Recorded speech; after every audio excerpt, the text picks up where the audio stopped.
Bonjour et merci pour cette interview. Je vais donc répondre aux différentes questions. La première, c'est de me présenter. Donc, c'est Carlos Chapman.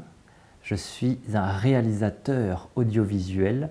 Je réalise des courts-métrages, des vidéos artistiques, des clips musicaux, des reportages documentaires et j'écris des textes poétiques et philosophiques.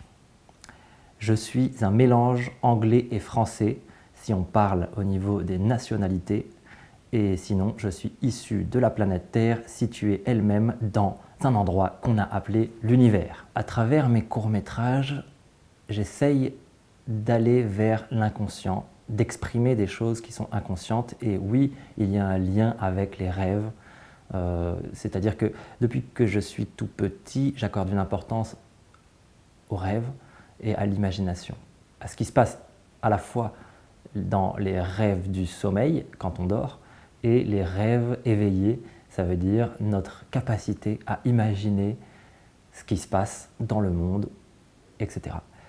Et se connecter à soi-même, ça veut dire essayer d'être en capacité de visualiser ce qui se passe à l'intérieur de nous et autour de nous. Mais il s'agit bien d'imagination, donc on ne sait jamais si c'est vrai ou pas vrai, dans la mesure où on ne peut pas avoir la réponse, parce qu'on ne peut pas rentrer à l'intérieur de l'esprit des autres personnes a priori. On peut uniquement, en tout cas moi, pour mon expérience personnelle, j'ai le sentiment de pouvoir lire le monde, lire les êtres humains, lire la nature et ressentir des choses en observant et en écoutant le monde qui m'entoure, mais je n'ai absolument pas la prétention de pouvoir rentrer à l'intérieur de l'esprit des autres. Alors moi j'adore le mot surréaliste, effectivement. J'adore le mot surréaliste parce qu'il y a cette idée qu'il y a des choses qui ne sont pas explicables et qui sont surnaturelles, surréalistes, c'est-à-dire qui sont au-delà de la réalité et pourtant qui sont bien dans la réalité. C'est quelque chose que je trouve très intéressant, le surréalisme, mais je ne me considère absolument pas comme faisant partie du courant surréaliste, car en fait, je ne fais partie d'aucun courant. Je suis juste un être humain qui essaye de s'exprimer, qui essaye de faire ce qu'il a à faire, de vivre et d'être heureux, comme la plupart des êtres humains, j'imagine. Mais la réponse est non. Je ne fais pas partie du courant surréaliste, mais j'aime beaucoup l'idée du surréalisme. Je crois que je ne fais partie d'aucun courant idéologique, je ne me rattache pas à une idéologie particulière, mais il est évident qu'il y a des influences idéologiques dans ce que je fais, du fait que je suis né à un endroit, dans une famille, et que donc que je lis des livres, que je regarde des films, que j'écoute des musiques, que je me suis intéressé à énormément de choses différentes, et donc je dirais qu'il y a des influences idéologiques dans ce que je fais, mais que je ne me considère pas comme étant porteur d'une idéologie particulière. Après, évidemment, si j'ai, moi, des messages à faire passer au monde, bien sûr, dans le sens que je suis pour l'harmonie entre les êtres humains, la recherche d'équilibre entre soi-même et son prochain, et entre soi-même et soi-même, et je suis pour la paix dans le monde, je suis pour unir l'humanité dans ses différences plutôt que la diviser dans ses différences. Je suis pour l'accueil de l'autre et l'accueil de soi dans toute sa splendeur, y compris dans ses facettes les plus sombres. Évidemment, ça c'est dans la théorie, car dans la pratique, je n'aime pas l'agressivité, je n'aime pas la violence, je n'aime pas la méchanceté, et donc ce qui engendre le fait que je ne me sens pas à l'aise si je suis en présence d'êtres humains porteurs de l'idéologie de la violence, porteurs d'agressivité à l'intérieur d'eux. Mais soyons honnêtes, je suis moi-même porteur de violence, je suis moi-même parfois quelqu'un d'imparfait et qui manque de gentillesse et d'ouverture et de conscience vis-à-vis de l'autre. C'est-à-dire que, d'ailleurs, si ça c'est un des grands messages, je pense, qui est en moi, c'est osons la remise en question, osons nous remettre en question, osons ne pas croire que nous détenons la vérité, que nous détenons toutes les réponses, Et plaçons-nous plutôt, si c'est possible, en tant que chercheurs de vérité, en tant que chercheurs de réponses, en tant que poseurs de questions. En fait, c'est un équilibre, c'est-à-dire qu'il y a à la fois la recherche qui continue constamment tout au long de sa vie, et c'est magnifique, c'est très intéressant. C'est ce que j'appelle la philosophie, justement, c'est de toujours continuer à se poser des questions et de regarder les différentes réponses possibles, mais sans figer la réponse. Et en même temps, on a besoin de prendre certaines hypothèses et de dire « oui, celle-ci, je l'aime, j'aime cette hypothèse et je la fais mienne, je l'intègre en moi et j'avance avec cette hypothèse-là ». Et donc j'avance, moi, avec l'hypothèse que la violence n'est pas naturelle en l'être humain, c'est-à-dire qu'il y a de la violence dans l'humanité, dans le monde, mais que la philosophie de Thomas Hobbes qui dit que l'homme est un loup pour l'homme, et la philosophie de Machiavel qui dit qu'il faut absolument dominer son prochain et qu'il faut dominer le peuple pour le soumettre à sa loi, etc., ça va à l'encontre totale de ma philosophie personnelle qui au contraire, croit en la bonté et en l'altruisme et en toutes les valeurs qui font que la vie, elle est magnifique. J'adopte aussi la philosophie de la non-dualité, ça veut dire j'essaye de ne pas tomber dans l'opposition entre le bien et le mal, entre les gentils et les méchants, et plutôt rentrer dans la complémentarité des choses. J'émets des hypothèses, et il y a certaines hypothèses que je trouve magnifiques et que je trouve très intéressantes, et que c'est celle-là que j'ai envie d'adopter, et donc j'intègre en moi, mais je ne veux pas soutenir de courant idéologique particulier. Mais évidemment que je suis influencé par tout un tas de philosophies différentes et que je suis influencé par tout un tas de spiritualités différentes et que je suis influencé tout simplement par l'environnement qui m'entoure. Et l'environnement, ça veut dire la nature, la ville, les êtres humains, les gens que je rencontre, les voyages que je fais, les projets auxquels je participe. Tout ça, toute mon existence, toute ma vie m'influence. En tout cas, ce qui est certain, c'est que j'ai plein de messages à faire passer. J'ai plein de messages en moi, mais tous ces messages n'ont pas la prétention d'être la vérité. Tous ces messages, c'est plutôt les sentiments que moi j'ai, c'est-à-dire c'est plutôt les conclusions que je peux apporter au moment où j'y pense sur comment je vois le monde, qu'est-ce que je souhaite pour le monde, etc. Évidemment, je souhaite de l'harmonie, de la non-violence, de la douceur, de l'équilibre, des relations au-delà de la relation dominant-dominé. Je souhaite une psychologie équilibrée dans l'être humain, parce que je vois que d'un point de vue relationnel, plus les gens sont dans la paix et l'harmonie entre eux, et ben plus c'est beau, plus c'est magique, plus c'est agréable, plus c'est épanouissant. Et donc, si j'ai un message à faire passer, effectivement, c'est essayons de cultiver des belles relations, essayons de cultiver une harmonie relationnelle avec notre prochain, avec notre environnement, avec soi-même. Je dis parfois, on va passer toute notre vie avec nous-mêmes, donc essayons d'être notre meilleur ami. Mais bien sûr, soyons aussi un bon ami pour les autres humains qui nous entourent, même si en réalité, tout ça, c'est de la théorie, car dans la pratique, je peux être extrêmement désagréable avec les autres. J'essaye de faire de mon mieux. Est-ce que je suis influencé par différents philosophes? Oui, bien sûr, de nombreux philosophes. Tous les philosophes m'influencent. Que ce soit mes philosophies ennemies, du type Nicolas Machiavel et Thomas Hobbes, qui dit « l'homme est un loup pour l'homme », philosophie auquel je ne crois pas. Je suis influencé par tout ça. Je suis influencé aussi par les philosophies de Gandhi et par les philosophies amérindiennes, par les philosophies spirituelles de différents courants, de différentes religions. Personnellement, je pense que il est triste de s'enfermer dans une philosophie particulière et il est triste également de croire qu'il y a certaines personnes qui ont le monopole de la pensée, le monopole de la réflexion philosophique. Et qui est-on réellement pour se placer en tant que philosophe? Tout le monde est philosophe, tout le monde peut être philosophe, parce que la philosophie réelle, c'est poser des questions, chercher des réponses, oser la remise en question.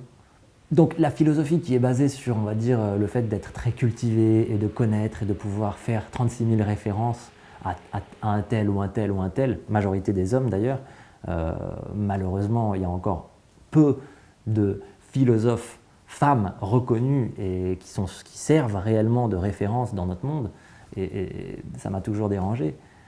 Tout comme d'ailleurs, il y a aussi quelque chose qui m'a toujours dérangé, c'est la majorité du nom des rues, le nom des rues qui existent dans les villes. C'est des noms d'hommes, tout comme dans tous les milieux, mais ça c'est un autre sujet. Mes courts-métrages, mes vidéos expérimentales, effectivement, sont dans un esprit poétique. En fait, moi, j'ai beaucoup écrit de poèmes avec des rimes, etc., surtout de 16 à 20 ans à peu près, et j'ai continué après, mais d'une manière plus espacée. Et puis après, je me suis mis à écrire uniquement en prose, ça veut dire juste j'écris ce qui me passe par l'esprit, par le cœur, mais je ne cherche plus à faire des effets de style, ou alors si, mais c'est pas vraiment réfléchi, il n'y a pas une réflexion, il n'y a pas une analyse, c'est très spontané. Donc, moi, ce que j'aime, effectivement, c'est la poésie des détails, c'est la poésie de la vie, c'est me sentir bien, c'est sentir la joie dans mon cœur quand je regarde l'océan, c'est sentir la joie à l'intérieur quand je regarde la lune, les étoiles, ou une lumière qui brille dans les yeux, un sourire, tous ces détails. Il y a des milliers de détails à chaque instant dans la vie qui sont absolument fascinants et très agréables. Et c'est poétique dans ce sens-là, c'est-à-dire que la vie elle-même est poétique. Il n'y a pas besoin de chercher à être un poète ou chercher à être poétique. La vie est poétique. C'est un angle, c'est une manière de l'observer, c'est une manière de la ressentir, de percevoir le monde. Et je cultive effectivement cet esprit poétique. Cet esprit poétique qui est en nous et qui est tout autour de nous. Et j'adore ça. Est-ce que je fais partie de l'avant-garde? Franchement, j'en sais rien. L'avant-garde au cinéma, c'est des films avant-gardistes. Des films avant-gardistes, ça veut dire des films en avance sur leur temps. Moi, je ne pense pas être en avance sur mon temps. Je suis de mon époque, de cette époque, et c'est tout. Donc non, je ne suis pas avant-gardiste. Par contre, les idées avant-gardistes, les idées philosophiques et sociétales avant-gardistes m'intéressent beaucoup. Alors là, on va parler de la futurologie, les nouveaux modèles systémiques pour le monde, les avant-gardes d'un point de vue du monde dans lequel on est. Là, je trouve ça absolument fabuleux parce que je pense qu'on a vraiment besoin de ça. On a besoin des avant-gardes pour avancer et pour créer un monde qui soit magnifique, qui soit bon. Évidemment, ça ne veut pas dire qu'il n'y aura pas de conflit, qu'il n'y aura plus de problèmes, qu'il n'y aura plus de maladies, qu'il n'y aura plus de souffrances. C'est comme ça, le monde il est fait comme ça. Mais il est évident que si on va le plus possible vers l'application des philosophies avant-gardistes d'un monde meilleur et des projets avant-gardistes, eh ben, on va l'avoir ce monde meilleur. Et il existe un peu partout dans le monde, il y a des projets magnifiques. Et ça c'est quelque chose qui m'inspire et qui me fait du bien rien que d'en parler et d'y penser. Est-ce qu'il y a une différence narrative entre les films américains, entre la narration américaine et la narration française? Je n'en ai absolument aucune idée. En fait, je ne suis pas assez cinéphile, je ne suis pas assez connaisseur des différents cinémas qui existent, même si bien sûr j'ai été très cinéphile, mais je pense que je ne le suis plus et je ne pense pas avoir une connaissance si approfondie en termes de cinéma. J'aime le cinéma qui porte quelque chose de profond. J'aime le cinéma qui est porteur d'idées, de sens, qui fait réfléchir, qui questionne, qui fait rêver, qui fait voyager. J'aime pas le cinéma uniquement de divertissement. Pour moi, le cinéma, il n'existe pas pour faire passer juste un bon moment et qu'après on aille se coucher et qu'on aille au travail et qu'on continue d'être esclave de cette société, de ce monde. Non, je pense que le cinéma, il est là pour nous faire, au contraire, nous remettre en question, nous questionner, avancer, évoluer. Et bien sûr, nous faire passer un bon moment, bien sûr, nous émerveiller, bien sûr, nous attendrir, toucher notre cœur.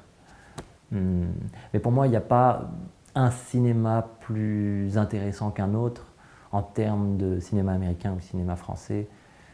Je pense que j'ai plus vu de films américains que de films français au final, parce que je trouve qu'il y a plus de rythme, on va dire, dans le cinéma américain. Et c'est un petit peu moins théâtral, mais peut-être que je me trompe, parce que ça dépend totalement des films, ça dépend totalement des genres. En fait, moi, je suis aussi pour le mélange des genres. Ça veut dire qu'en France, si je peux faire une critique sur le cinéma français, c'est qu'il y a une tendance à la sectorisation entre les différents genres. Ça veut dire il y a des comédies, des drames, des policiers, de la science-fiction. Moi, je suis pour mélanger tout ça, c'est-à-dire faire des films qui soient à la fois poétiques, à la fois romantiques, à la fois fantastiques, à la fois initiatiques, à la fois philosophiques, à la fois avec du suspense, à la fois avec... C'est tout fusionné en quelque chose de nouveau. En fait, je pense que tous les cinémas ont le droit de coexister ensemble. Ça veut dire qu'il y a de la place pour tout le monde. Il y a de la place pour tout le monde, il y a tous les goûts qui sont dans la nature. Donc il y a des films qui banalisent la violence, qui prônent une hyper-violence, parce qu'ils manquent d'imagination et donc ils utilisent la violence comme recette pour marquer les esprits, marquer les consciences. Moi je ne crois pas en ça. Mais il y a des gens qui apprécient ça. Il y a des gens qui ça leur fait du bien de voir des films hyper-violents, etc. Ça excite leur je sais pas ce que ça fait, mais en tout cas, tant mieux pour eux. Je m'en fous, à la limite. Je peux être un peu critique, mais c'est moi. Ça touche quelque chose en moi qui peut parfois me déranger, mais en réalité, je n'ai pas à juger ça. Et puis, je me suis calmé. Ça veut dire que il y a quelques années, j'avais vraiment développé une idéologie contre la violence banalisée du cinéma, mais maintenant, je suis en paix avec ça. Parce que je me suis rendu compte que c'était ma propre hypersensibilité qui était touchée par cette violence et que ça me blessait quelque part, ça me faisait du mal. Mais c'est moi. Et en fait, j'ai pris conscience que tout le monde est différent. Enfin, j'avais conscience que tout le monde était différent, mais je croyais que ce que moi je ressentais, ça veut dire que les autres ils pouvaient ressentir la même chose, alors qu'en fait, c'est pas tout à fait vrai. On ressent tous des choses différentes, en fait. Et c'est magnifique. Donc, ce que moi je vais exprimer, ça n'explique pas tout. Ça explique une expérience qui m'est propre. Et ça va parler à certaines personnes, parce qu'il y a certaines personnes qui ont des points communs avec moi, qui ont une sensibilité commune avec la mienne. Et créer me rend heureux, mais j'ai encore un long chemin à faire et j'ai beaucoup de films qui ne sont pas réalisés, qui sont écrits, qui sont là, qui attendent, qui veulent que je les exprime. Freud, apparemment, il exprime l'idée que l'art, c'est une manière de... C'est une manière de quoi? C'est une manière de satisfaire ses désirs. C'est satisfaire ces désirs inconscients et d'exprimer, et que c'est complètement au-delà de la réalité. Moi, je ne crois pas ça. Je crois que l'art, c'est thérapeutique. C'est-à-dire que ça a vraiment des capacités de guérison de soi et de guérison des autres. L'art, c'est quelque chose de personnel et en même temps d'universel. C'est quelque chose qui est un besoin, quelque chose qu'on doit exprimer, mais en même temps, c'est quelque chose qui a une capacité de faire du bien et de faire évoluer d'autres personnes. Donc l'art, c'est quelque chose d'absolument fabuleux, mais en fait, l'art, le modèle de l'art, c'est la nature. La nature est une œuvre d'art. La terre entière est une œuvre d'art. Les étoiles, c'est une œuvre d'art. La lune sont une œuvre d'art. Le soleil est une œuvre d'art. Les femmes sont une œuvre d'art. Les hommes sont une œuvre d'art. Chaque animal est une cathédrale chimique issue de la matrice de l'univers et une extraordinaire œuvre d'art d'une perfection absolument monumentale. Et les êtres humains, ils font de l'art. Les êtres humains, ils font de l'art avec l'architecture, avec le dessin, avec la peinture, avec la musique, Mais dans la nature, il y a déjà de la musique. Les oiseaux qui chantent, c'est de l'art. Je veux dire, une fleur, c'est de l'art. Une plante, un arbre, un ruisseau, c'est une magnifique œuvre d'art. Les vagues de l'océan, c'est de l'art. En fait, tout est art, d'une certaine manière. Tout dépend comment on perçoit le monde.